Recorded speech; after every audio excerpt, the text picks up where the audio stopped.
soO versus Stats. An awesome PvZ matchup. Two legends of the scene. Right now, two teammates, both part of the Afrika Freaks. And they are here in the WardiTV 25k YouTube subscriber invitational. The celebration of us hitting 25,000 YouTube subscribers here on the channel that you're watching right now. Unless this got pirated somewhere, in which case, screw you. Let's kick this off. Bottom left, I mean, I said who the players are, guys, but of course, it's fair to introduce them because they are legends, like I said, of our scene.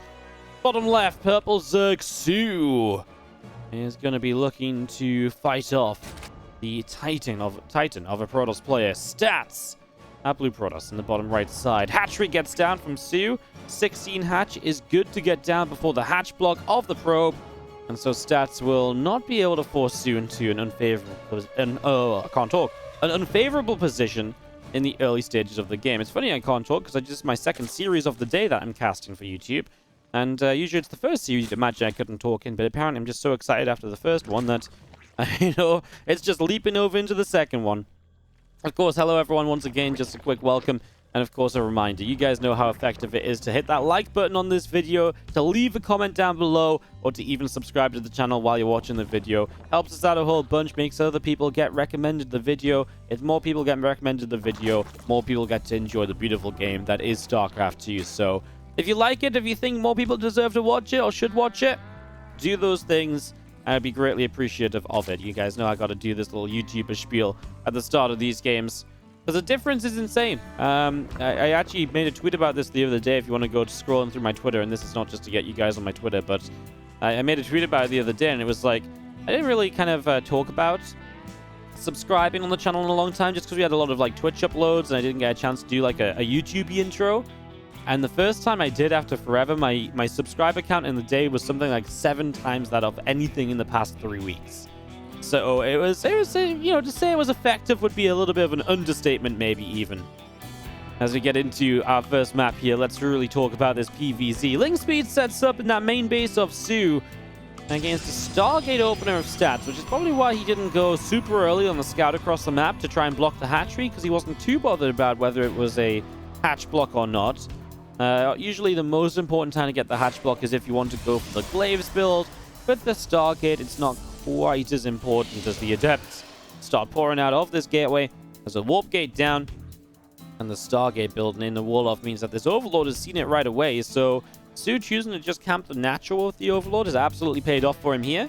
Getting that first little bit of information, now he knows 100% of what's going to be happening. Of course, Stats will see if he wants to go Oracle right away, or if he'll just go Phoenix to clear out that Overlord, and then go for a bit of a follow-up from that point on. As we do see, our Oracle is going to begin. Link Speed is starting up. As mentioned before, it's going to complete in just a few moments' time, as a few extra Lings all producing, and all of these gathering out into the main base as our Link Speed continues through. Our Adept about to pop out here from Stats, and that's just going to finish off the wall. So yeah, Oracle's going to be done. I guess we'll go Oracle, Phoenix, Oracle. Stats has been a big believer in the triple Oracle style lately, as that's going to be 3 drones down and a Ling for the 2 Adepts, and that's 100% worthwhile with all the drones having to move away from the mineral line at the same time. So that is a win from Stats early. My bad, wasn't watching the Adepts right away. Not used to these Adepts diving in off the Stargate openings. Obviously, if you play a Twilight opener, it's super important to keep those 2 Adepts alive, either for your Glaives push or to defend your third base if you're going to play DTs. So it's not my bad on not observing those Adepts. I should have known they were going to be a little bit more divey with the fact the Oracles are out and that they can hold the third base and so on their own. First Oracle arrives, as there was a second in production. We'll see if Stats does go for number 3. And he will indeed. Wow. Well, he needs to, because he just lost the first one. 3 drones, but loses the Oracle. That's obviously not pretty. Especially when you want to go 3 Oracles, you really lose some of that power where you could maybe pick off a Queen or 2. That's a little bit of a shame right there. Now Stats will bring this down the bottom left-hand corner and just move around a little bit. Obviously, he's just going to wait for a second Oracle, I think, before he dives in again. The problem is, do you build another Oracle and then that's 4 Stargate units already? You still need to get rid of this Overlord at some point. Right now, it's just Satya watching you crank out Oracles. He did start the Robo, and he starts the third Nexus on the low ground. And we've really seen this become a pattern lately, where Protoss players have decided to stop taking this. Some players even don't take this top side. They just go straight to the bottom. But in general, they take this 3-base setup, and it really creates a very... it really means you don't have to worry as much on the top side. And a lot of players have then gone for the 4th base down here too, with their pushes coming up into the middle, mining out these minerals, and then fighting around here. As the 2 oracles getting by the back of the mineral line, looks like they want to dive in. 1, 2, not quite 3 drones just yet. As the oracles go back behind the natural expansion, moving up that left-hand side. So, I mean, again, a little bit more damage done.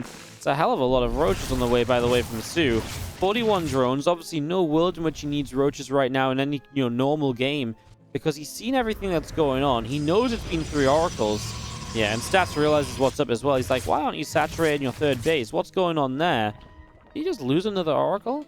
My god, he just flew over Queen's, lost a 2nd oracle. The 3rd one's already pretty low HP. This is actually huge, because now there's less to defend this Roach Ravager. Maybe this is some point, part of what triggered soO to go for this Roach Ravager and what will be a Queen push as well, because there's not really going to be any kind of anti-air help from, multiple oracles. If there's 3 oracles with this, they are a massive tool to help him to defend. Now, not so much. Looks like the drone's mining, and it looks like the Queens will march to the bottom of the map, so Stats sees this coming. The Roaches Ravagers are going to go to the top, though, and they're going to bust the front, while the Queens go to the bottom. So there's a long-term plan from soO to swap to the south side, but there's a short-term plan to just push up this ramp on the natural expansion. This is going to be intriguing, to say the least. First corrosive piles dropping, hurting the pylon. The Oracle's going to activate. Obviously, the Queen's on the bottom side, and that's where soO should rotate to right now. I mean, there's actually a pretty cool move. If Stats didn't have this Observer watching this happen, this is very difficult to judge where you need to be and what you should be doing.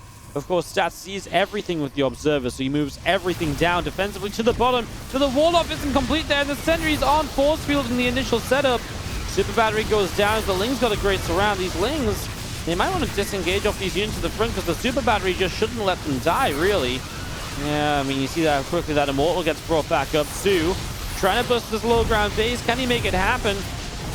He's lost all of his Lings, so he's kind of lost the front line here, which definitely hurts. A few more Biles, takes down one of the batteries. There's only a few batteries left with energy. He's starting to break down the gateways too, so opening up more space for him to move forward here means that these sentries will be in trouble in the next few moments. They're out of energy too, so there's not a lot more force fields, but I think it's good enough from Stats. As the Zealots continue to come through to the front line, the Immortals are doing their job. soO couldn't really justify the commitment in right there. I think what soO needed to do was not have the Lings all in, because while it seems great, the Super Battery activates and then you achieve nothing. So then maybe the Lings should have disengaged, at least maybe try to run up this ramp into the main instead. And if they get force fielded out from there, maybe just run back around down here. Unless you get force fielded in, but then if you get force fielded in, the other force fields that block the other units aren't around, right?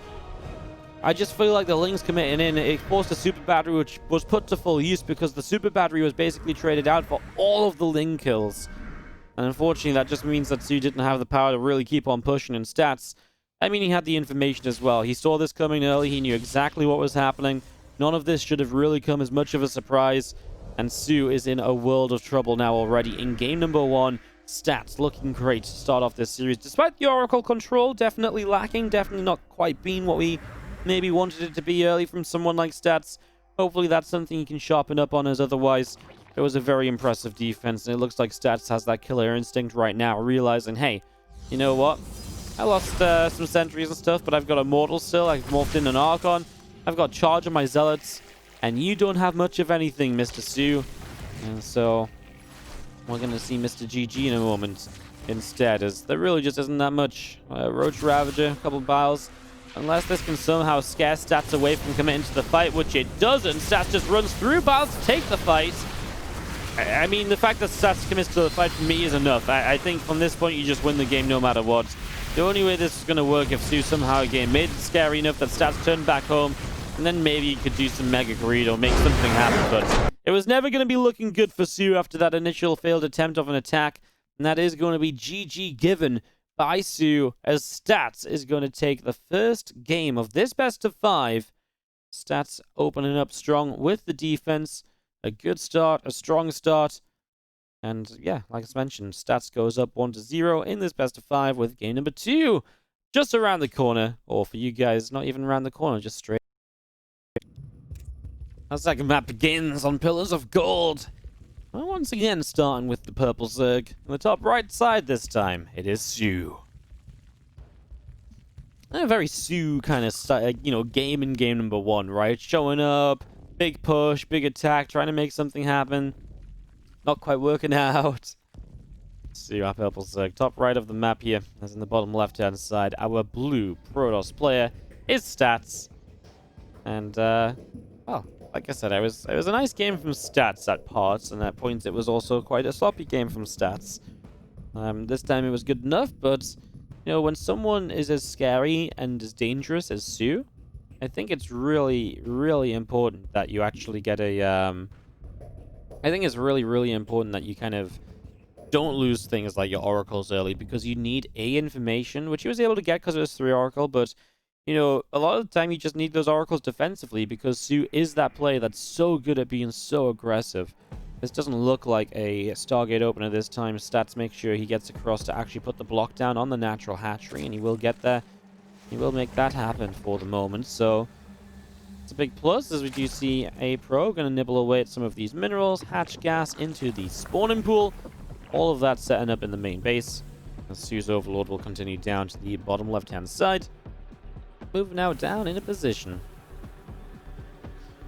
Alright, so gets that going as the Nexus gets into the natural. Overlord of soO still moving along. The gateway is set up. And I guess a cyber core to follow. Obviously, we'll see what it does turn into, but my expectation is something Twilight focused, hence the attempt to really, a little bit earlier in the game, push that hatchery off the natural location this time.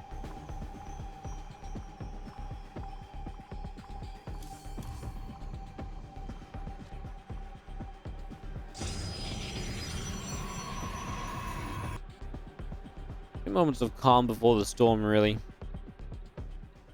As the early game of PvZ is obviously very well figured out as well, right? There's a time at which the probe gets away. He knows when those lings are going to be coming in. This probe has, given scouting information. Usually then it swaps out for an adept, which is going to look for information as the next step.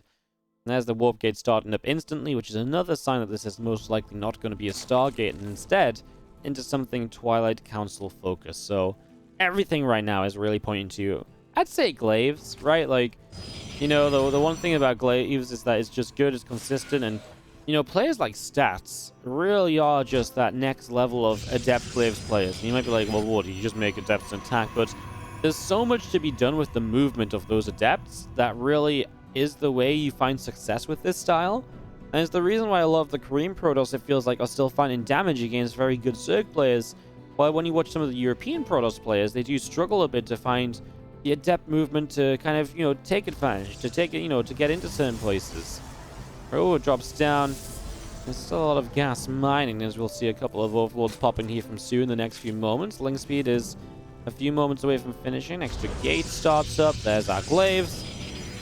And into the resonating glaives you go. So you just pull out of gas just a little bit. You don't need as much gas once glaives have started to support this. So you can get a little bit of extra boosted mineral income, which is obviously a big positive as well. Those few lines just out onto the out on the front at the moment. We're going to see a few of them moving around that right side. And the robo facility setting up, as mentioned before, that'll give you that prism. And we get ready for our push across the map with these adepts fairly soon. So like last game as well, that I mentioned these adepts, that when they dove in, this time you can't afford to do that. You can't afford to lose the 2 adepts, because that takes away, 3 drones. Just isn't worth losing the adept count. Every single warp in matters so much here. This prism is going to finish in a few moments' time. The warp gate morphs in, and that's a supply blocked queen on the main base. As that's something that soO needs to fix. Little supply blocks like that. 52 out of 52 in the game. Those are only going to hurt when your opponent's making adepts and running at you, hoping to kill your mineral lines. Dark Shrine follow-up from Stats as well. So one of the more aggressive adept build orders is...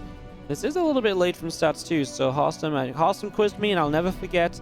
425 to 428 is when that first wave of Adept should come in, and this is actually a really, really late warping. This is going to be 438 that he warps in, which means he's basically 5 minutes when he warps in the next round of Adepts. And you can imagine, if these Adepts warped in 10 seconds sooner, which is perfectly plausible, imagine now you have the next wave of Adepts already warping in, and 2 Roaches are only just in production. So you can kind of see why that would be more of an issue, right? Next warp-in available around about now. And Stats does not go for it immediately. Wow, okay.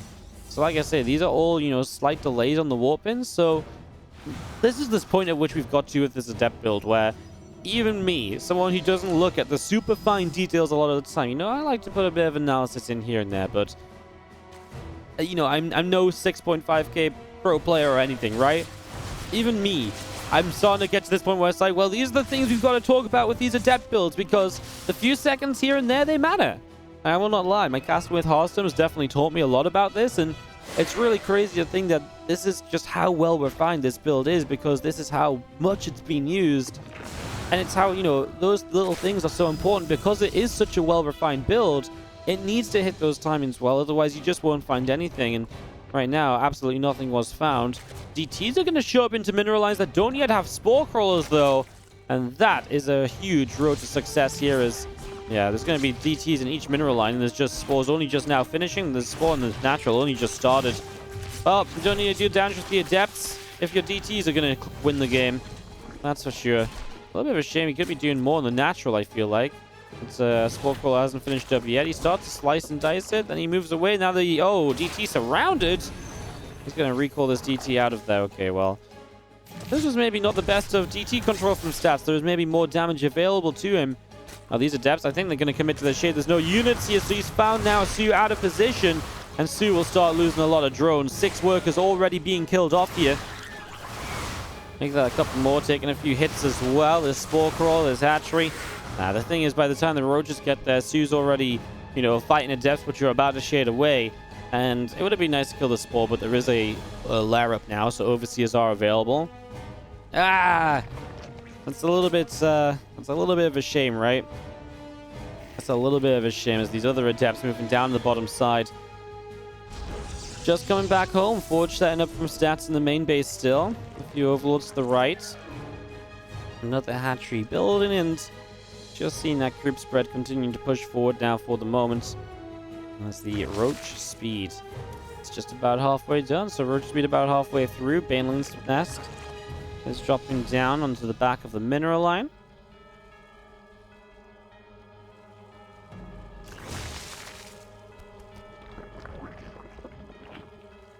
Looks like some more Roaches continuing as we see the melee upgrade. The Roach speed will come in through as mentioned before.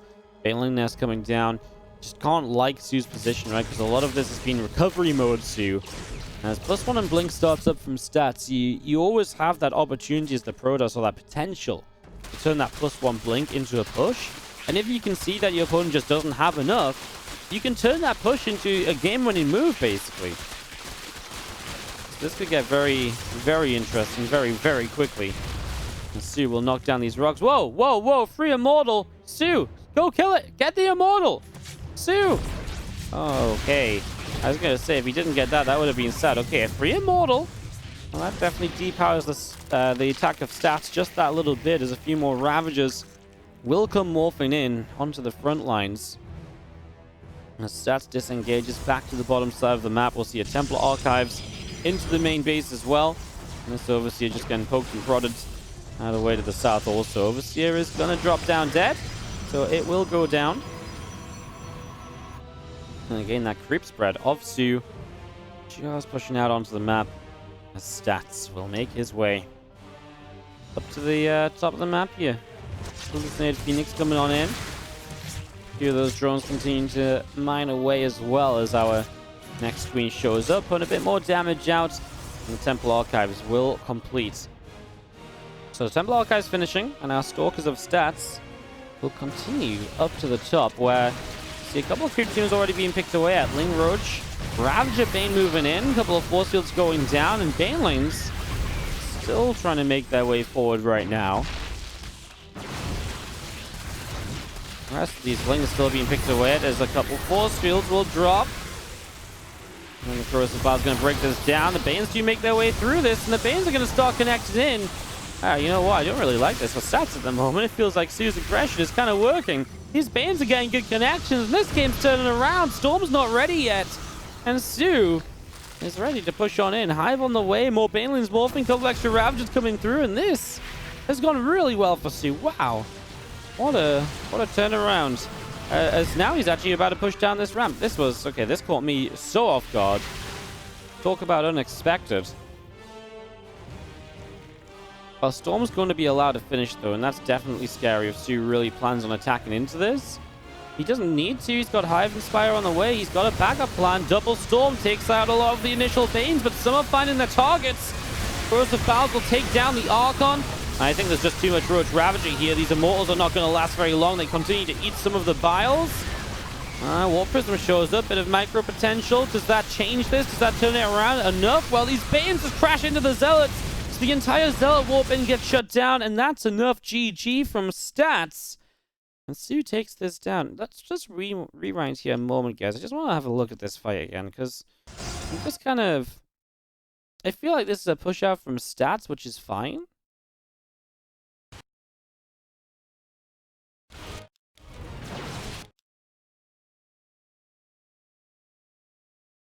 Like, you know, stats, soO is like teching up. He's not looking to win the game right now. Stats lost that Immortal. He lost a Prism. Is he just too far forward here? I don't even think he's too far forward. I just think he turns to fight, and these force fields don't really do it for him. And then he re-engages here. Bane speed kicks in. He should have force fields now, but instead he fights it. No? I mean, he hits the force. Honestly, I mean, stats is floating a bit of money.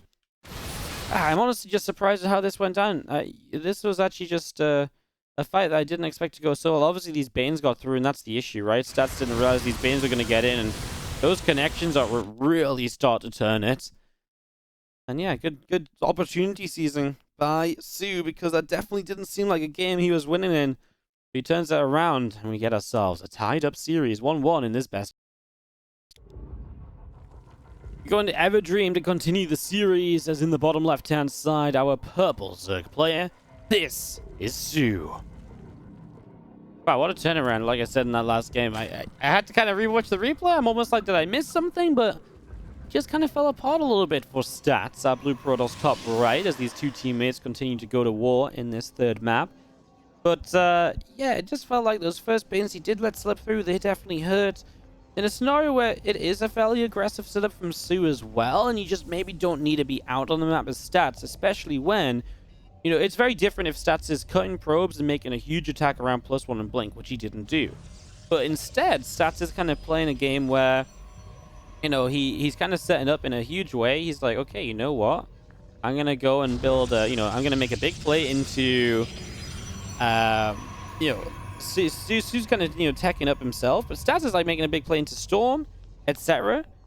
And then he's still out on the map against what is in that moment Ravager Ling Bane, a very aggressive composition, right? So I still wouldn't have minded it from stats being out on the map, but you do just have to be really on point with the force fields if you're out there. And it did just fall apart from that point on. I mean, it's a very different game if he's, you know, if that happens like a minute late and he already has Storms at home or Storms in the army. Yeah, he was just building up into so much stuff that wasn't yet there to truly help out, to truly make things happen.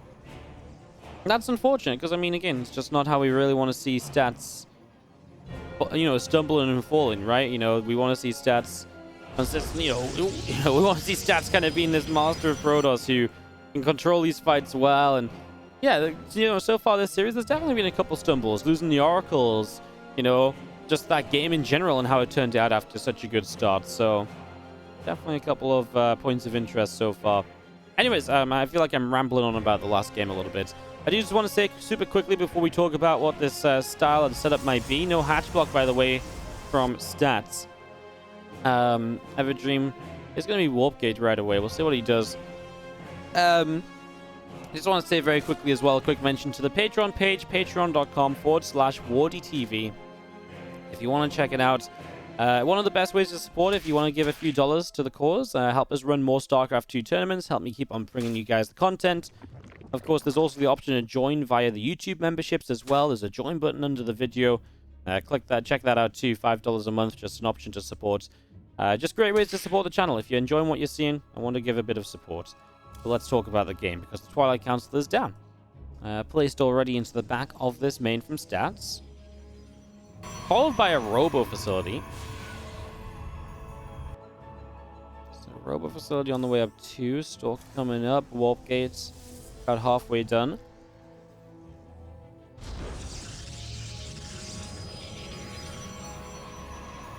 I wouldn't say anything that's really too outrageous just yet. Into that Robo, we do see probes. It should be glaives. So, sorry, we do see probes. Probes out of gas. So just mean that it's going to be glaives. So glaives build again from stats. Obviously, the cool thing about glaives is that there is a couple of ways to switch it up as well. One of those being to obviously not add the Dark Shrine after the initial setup. So there's definitely some possibility as the Warp Prism starts up on the Robo. A couple of probes going to be popping out. A few extra drones in production. As long as the Sea do come into the center and they get a little surround on these Adepts, which shade back up to the top right-hand side pretty swiftly. Of course, you don't really want to lose the Adepts at all, so it's nice that they get away. They're positioned in such a way they can get away too, right? Stats was never truly in danger. He knew his timings, he knew when link speed was going to be done. So here we go. Prism makes its way out across the map. Things do seem a little bit tighter with the build this time. You know, as he arrives, it should be the first warp in should hit around that time that I was mentioned in the last game. 425-ish is possible here. So yeah, he's going to be able to get this warp in off. Glaives is not going to be done, and I think that's okay because these first round of Adepts against so many Lings don't really want to commit to a fight anyway. So not having glaives right away with these first 8 Adepts don't matter. He actually runs very far forward before shading. He really wants to make sure he can put himself, into dangerous positions. He wants to say, hey, let's go fight over here. Hey, glaives does finish up, and he's going to actually come in for some Prism Micro. He's going to warp in some more Adepts. That's a dangerous play from Stats because the other Queens are showing up. He does have to cancel, I believe, one of the Adept warp-ins, but it's a fight that works beautifully. He hasn't lost an Adept so far, and Stats in the main base is killing drones. He gets out to the third. As finally, surely an Adept's about to fall. Still no. Finally, one goes down. Oh, but this is disastrous for soO, who, well, just now saw in Roaches. There's more Adepts just warped in, by the way, off the Prism. They can lift up into the main base, although it has to be careful. There are Queens there, and that Prism did already take some hull damage beyond its shields.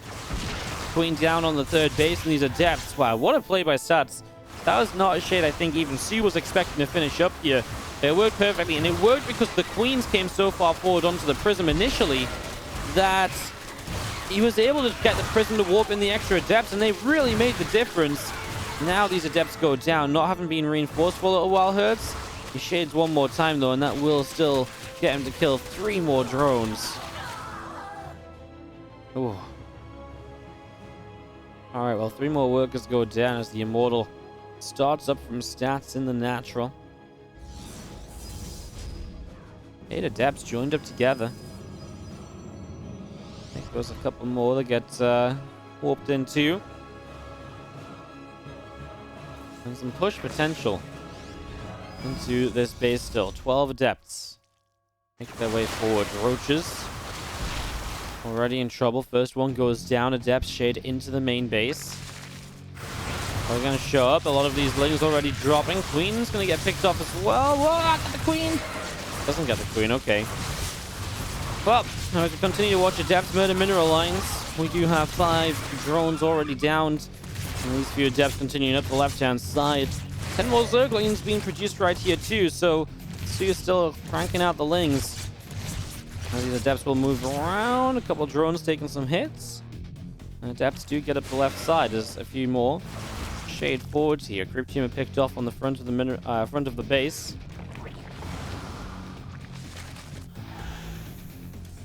soO builds into that lair on the main. We've got this Prism down the main, still being aggressive. This is the issue. We're 7 minutes deep, and this attack's now been going on for 2.5 minutes, and soO is still kind of struggling. He's only just recently found a chance to get to lair. He's obviously just now started to get drones back up, beyond where he wanted to be initially, and there's already a follow-up attack from Stats. 2 Immortals involved. Stats just says, "Cool, I take a third base." He's still building probes behind this, and he starts blinking a Forge, but he's going to test the waters with this initial attack and maybe see if there's any potential to clean up. I love this too. Able to get in there, picks off a Creep Tumor. These are the Lings showing up, and Stats comes back around. A couple of sentries are going to pop out already. those couple of sentries gonna help with some force fields here, perhaps. I mean, there's no Ravages in play just yet, which is obviously one of the issues as well. And this third hatchery is just so low. I mean, soO doesn't even try to defend it. He doesn't have the Ravages in time to justify it. The problem is, no matter what you do, right? If without the Ravages, the force field's just going to come down and you're going to lose the hatchery anyway. So soO makes a responsible decision to wait before trying to save it. And just say, right, I'll just let that, I just have to let that go down. He just accepts his position in this game, which obviously is not very great because he lost so many drones to those adepts and he didn't clean it up very quickly, and that attack lasted forever, and all those things we were just talking about in terms of how successful this attack turned out to be. As Lings run on in, Pylon in the battery, taking some hits here. Battery wheels go down. Quite a few units showing up, and the Ling is taking a lot of damage still. The Immortal taking away at those. And the nest of soO starts in the natural as we do see another Ravager morphing, just trying to build up. He is trying to get to the Baneling Nest as well. So soO just says, I don't want to play like a super ineffective style or anything. Like, I do want to try and get to a Bane Nest. It's probably the way I win this. Get a few good Baneling connections off. Problem is, Blink's about to be done. This army of stats. Oh, I don't want to kill the hype in this game, but it does feel like this army of stats should just move across, walk in, and kind of close things out, friends. Kind of just close things out as Stalkers, Sentries, and Immortals move on down. A blink forward from these Stalkers, the Roaches, Ravages, and Lings.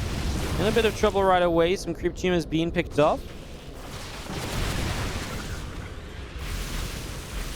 Mobiles dropping as the Stats army just dodges and dives for the moment. I mean, Temple Archives on the way, so Stats does have a follow-up to this as well. As Baneling start to come out, you don't really need Storm before Baneling speed, but Storm will be there for Baneling speed finishing. So the timing on that is going to be good as he blinks in and kills what was the original third, or looks to kill what was the original third, rebuilding now as the fourth. I mean, I still just don't see how this fight works out really for soO. I can see him maybe like not dying because Stats like is forced back, but the moment as he gets 6 probes across the map, the moment he actually is forced to fight is going to be the issue, and Stats gets positioned. soO's still up the ramp, and that is going to be maybe game ending, because I don't think you can really, I mean, I think it's already a game over, right? But again, can you really hold on after losing this base? Can you justify staying in the game after losing this base? soO knows he needs to save this. He can't let it go down, and that's why he's fighting into the force fields. He's kind of stuck. There's not really a good choice in this fight, and Stats is going to take a 2-1 lead. As the Adept play early on is beautiful. It's perfect. It does exactly what it needs to do.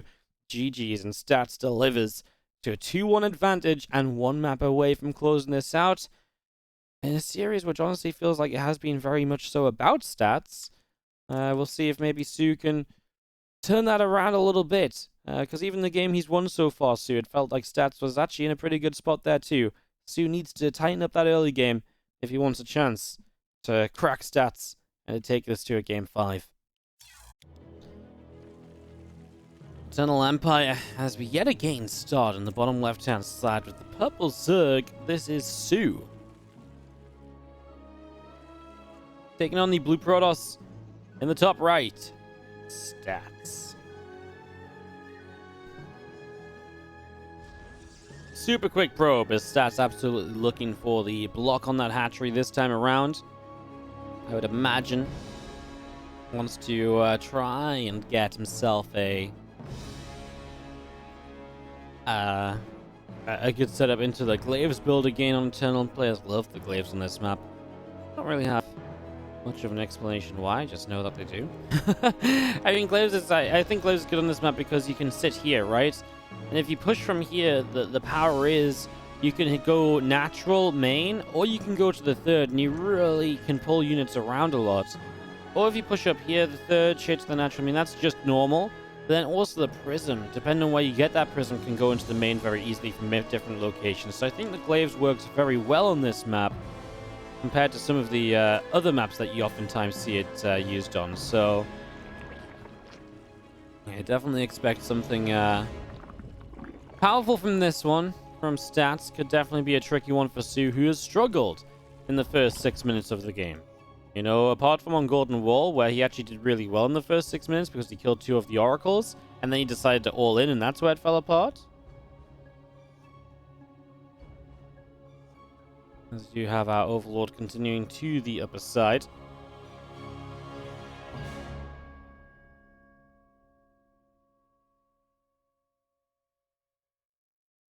So Overlord moving up, Cybercore coming in, Nexus dropping down.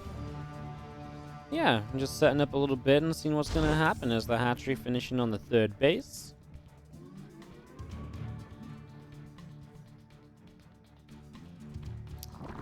Successful block as expected, and really just waiting for the next step of this, I suppose. The Nexus is about halfway done. Cybercore finishes, starts up Warp Gate, and Adept is going to start Chrono boosting out as well. And that probe comes along, gonna get patrol in here. That drone's gonna get to mining. And they're just gonna be delivering a few minerals back to this third base, as we do just see a natural expansion of soO. Setting up on the, setting up over there too. Okay, well. What a surprise, shock horror, the Twilight Council. To be fair, I mean, Stats, again, has been one of the players I feel like to change it up more than a lot of players. Changing it up into a lot of Stargate plays and, you know, triple oracles, as we saw in the first game. But obviously now we're on the third Twilight Council in a row. And he has changed it up. You know, one game he won DTs, one game he didn't, if you want to call that a change up. A lot of people would, because it is a pretty serious difference in terms of how much pressure you look to apply and so on. Right into that robo facility. It is a pull out of gas and workers, so it should be Glaives yet again. And we've kind of seen this one before, so you guys don't really need me to explain it to you, I'm sure, as the Adepts get in there and they pick off a Zergling. Shading up into the main base, they'll find themselves some drones. Wow, that's not a shade you usually make, though, because Ling Speed's going to finish. And I don't know if this is really worthwhile. He gets 3 drones so far, just gets 4, and he forced a drone pull. Better than usual for 2 Adepts, but the problem is you're playing Glaives. There's a reason you don't usually dive in when you're playing Glaives. That's a little bit of a surprise to me, I'm not gonna lie. I'm a little bit shocked about what just happened there.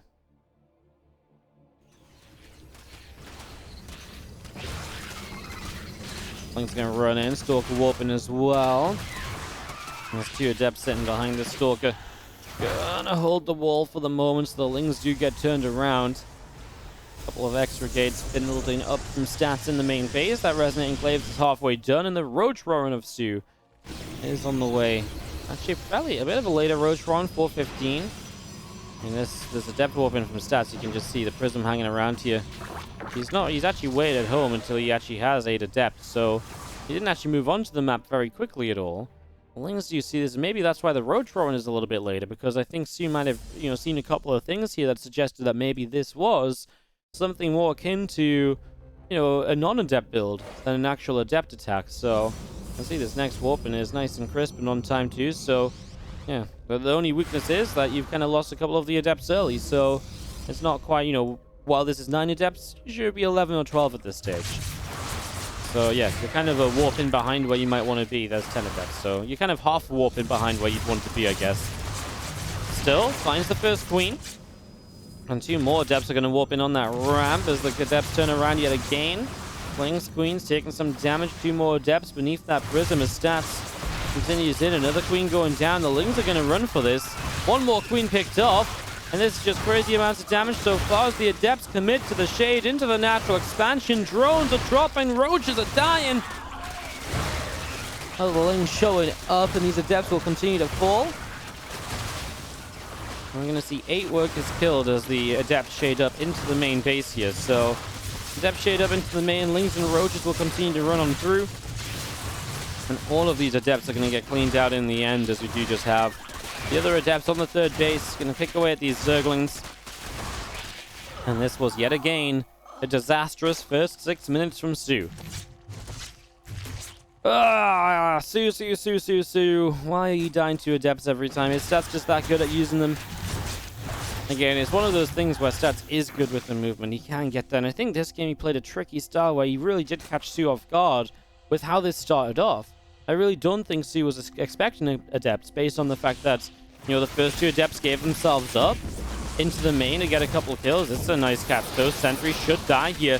That's a really nice catch, and that'll slow down a third base from being taken as well. Prism dies as well. Okay, well, see, if you went on 31 drones against 47, we'd be clapping and cheering for game number 5 already, but still very far behind on workers, so even with a couple of big wins, that might bring soO back into it a little bit. Let's see what he does. I mean, Lings and Roaches are about to appear across the map, and there's no shield battery or anything on the third base. If he can get forward, catch the Immortal with the Lings, and stop that from staying alive. Second Immortal out. No Prism, remember. Ravager's morphing in. soO starts to draw in a bit behind this. He made a few more Lings initially as well. Extra Sentry's already warping. We're going to try and still bait these units a little bit further forward.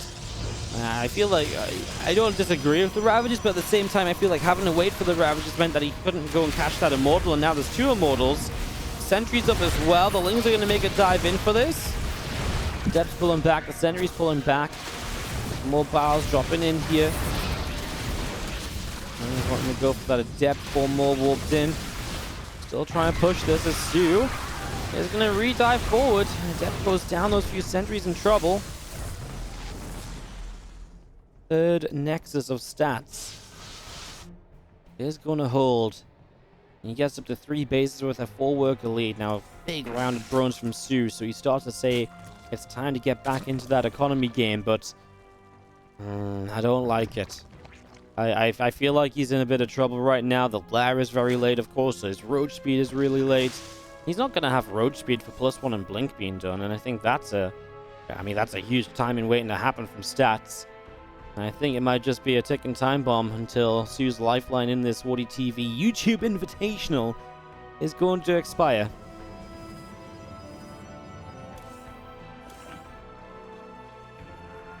I will finish in a few moments' time.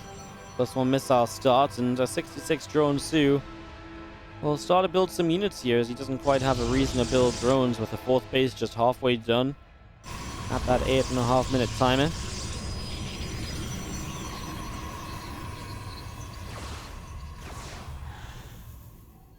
Drone's being picked away at. Stats is making his way down to the bottom of the map. And again, this is just this kind of push time where if you've got ahead early, this sort of push is very difficult for the Zerg player to hold on against. Let's see what soO can do. That Roach speed just started. Like I said, he's not going to have speed for any of these fights. I know this is a little bit before Blink and +1 still, but it's still going to stand pretty true as well. There's a few Lings trying to make their way in. The Roach, the Ravagers, all setting up. Stats with that little bit of an attempt to move back in.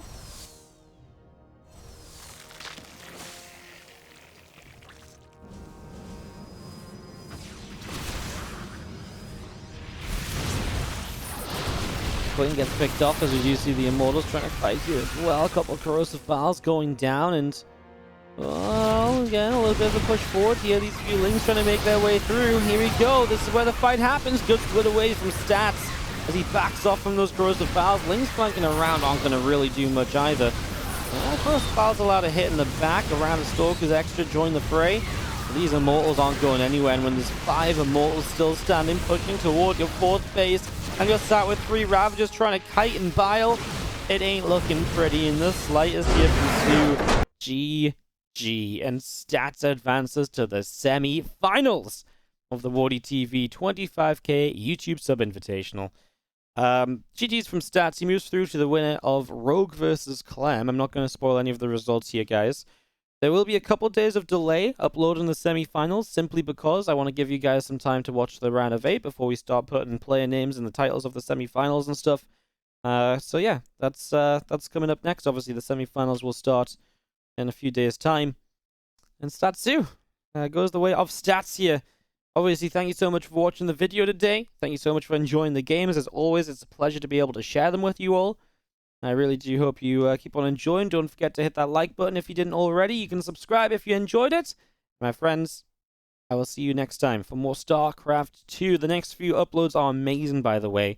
On top of this YouTube Invitational, we've got DouYu Cup playoffs finishing up.